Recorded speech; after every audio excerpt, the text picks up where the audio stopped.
Hey guys, and today I'm just doing a quick update video and explaining to you all what's been going on with the project of the restoration of my R.F.K, which obviously stands for Richard Fluorescent and Cots mask.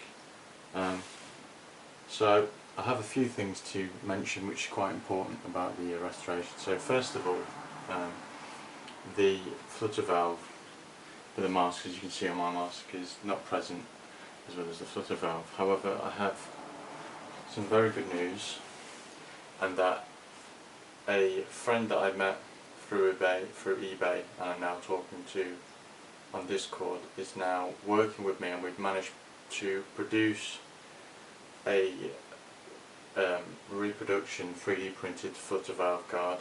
If you don't know what the flutter valve guard is, like I said, you can see on the picture, it's this piece here which goes to onto the threads on the intake of the mask there, and it provides protection against shrapnel and helps protect the flutter valve, which obviously sits just underneath it, from being damaged. Not only did the guy who's managed to print one off, he'll be sending one to me hopefully later this week. I'd also like to say thanks to another fellow collector called Will, who also helped me get the dimensions and the correct measurements for the Reproduction flutter valve guard. Like I said, the guy who has made them and is printing them off for me, we're planning to make them, more and more of them. So I'm going to be, once I have examined the final piece of the first batch, I will obviously help him finalise it, as in improve the flutter valve guard to make it as accurate as physically possible. But from what it is and what the outcome is of the first batch, it's actually very good. It looks very accurate. I can show you a picture of the flutter valve guard, which is made, so there hopefully you can see this. It focuses. I don't know if you can see that, but my phone isn't really focusing, as you can see. So yeah, as you can see, like, it is coming along very well, and I'm very happy and pleased and really excited for the for what else we'll be able to reproduce. But at the minute I'm focusing on flutter valve guard, getting it 100% accurate. It's about 95% accurate at the minute, but we're trying to make it finalised to be absolutely identical. Obviously the only thing is that obviously it'll be made of 3D printed acrylic plastic, which is, in my opinion, more than adequate, especially for collectors and museums. I mean, you could obviously easily make one, but you need the correct metal and hardware to make it, and it'd take a bit longer. So that's one thing that I will be doing a review on and showing you guys more about the flutter valve guard when it arrives. Secondly, I'm also experimenting with making my own flutter valve itself. A flutter valve, obviously, as you can see here, it would go where just obviously in the space which the flutter guard is around, and was attached to the bottom of the mask, just under here. Like I said, I'm still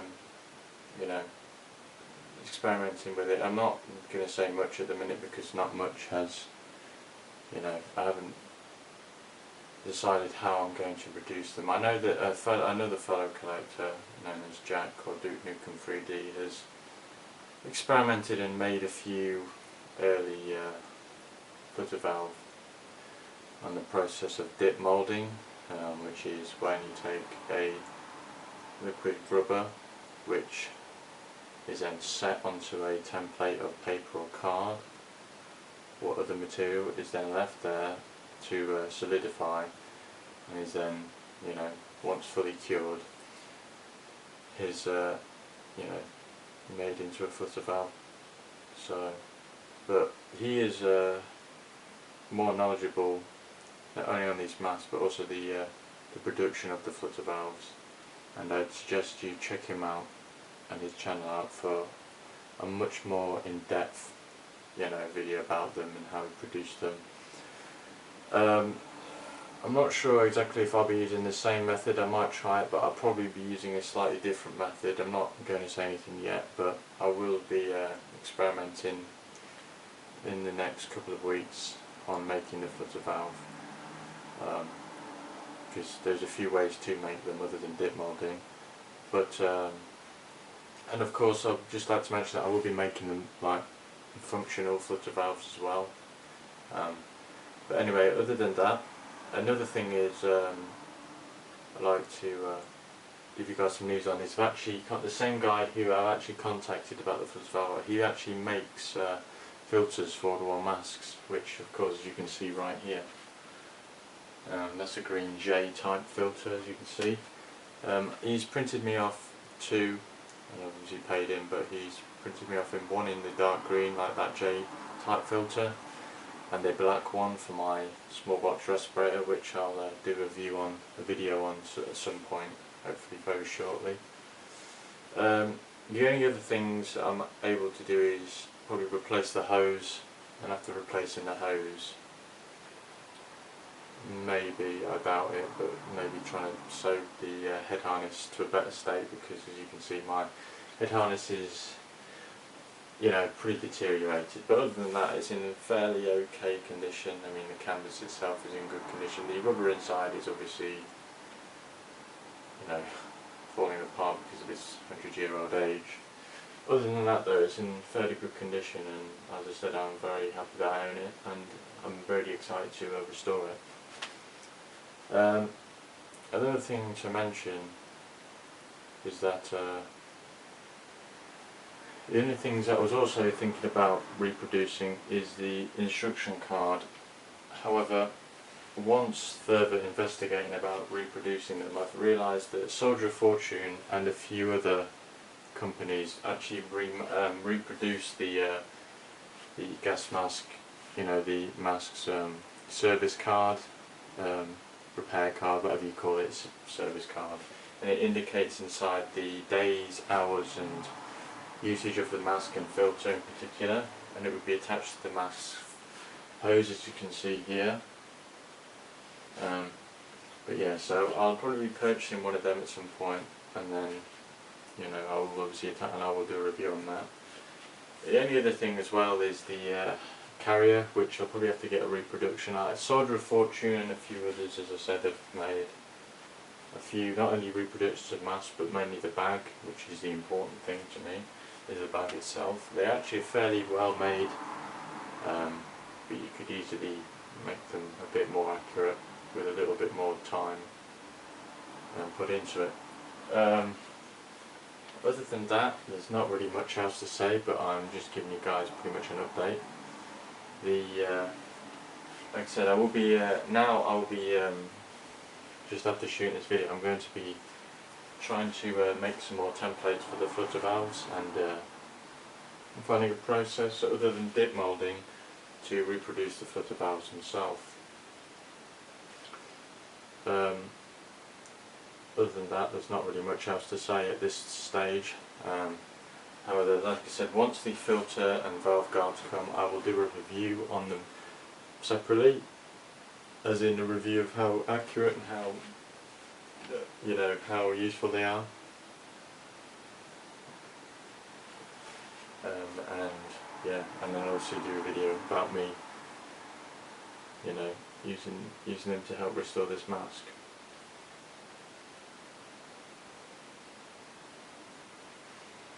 I mean, other than, like I said, other than a few minor things, there isn't really much to, there isn't really any limitations I can see. The only thing I would maybe struggle on is maybe, like I said, probably the harness. The only thing I'm not going to try and attempt is the restoration of these eyepieces, because I mean the celluloid film used in the glue has obviously broken down over time, and that's the fact. I mean, the eyepieces themselves and stuff are pretty solid. It's just obviously the effect of the lens is blurred and just obviously clouded up. Unless I find a valid and safe, easy approach to combat this problem. I'm going to leave it as it is for now. But yeah, I mean, so other than that, guys, I mean, that is it for current day. I mean, like I said, in the next following days, hopefully by the end of the week, I'll have the filters and the Flutter valve guard. I'll be doing a video on them, how accurate they are, comparing them to the real one, because I do have a complete R.F.K, so I can show you it. I don't have the R.F.K here at the minute, but I will hopefully have it here by the time the filter and so forth come, and then I can compare it and explain what I'll be doing next.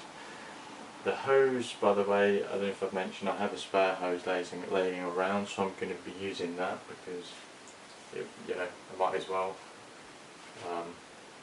But yeah, like I said, please stay tuned for the following few videos and the project of this month. This is just, I'd like to make clear, this is just an update of what I'll be doing in the upcoming few days to weeks.